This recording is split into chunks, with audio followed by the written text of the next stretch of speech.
బలమైనటువంటి విషయాల్లో దేవుడు తోడుగా నిలిచి బలమైనటువంటి కార్యాలు చేయడానికి అవకాశం కలుగుతూ ఉంటుంది. ఉదాహరణకు మనం చెప్పాలంటే దావీదు గొలియాతుని ఎదిరించడానికి వాడినటువంటి రాయి చాలా చిన్నదా పెద్దదా చెప్పండి? చిన్నదా పెద్దదా?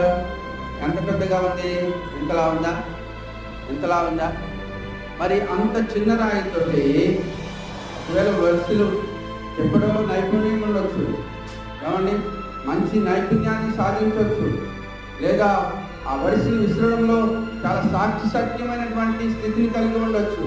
కానీ అంత చిన్న రాయికి ఎంత పొడుగా ఉన్నటువంటి వ్యక్తి, ఎంత బలమైనటువంటి వ్యక్తి, ఏమండి, మరి 6 మూల జానుడు కదా, 6 మూల జానుడు ఉన్నటువంటి వ్యక్తిని కేవలం ఒక చిన్న రాయి ఎలా పడగొట్టు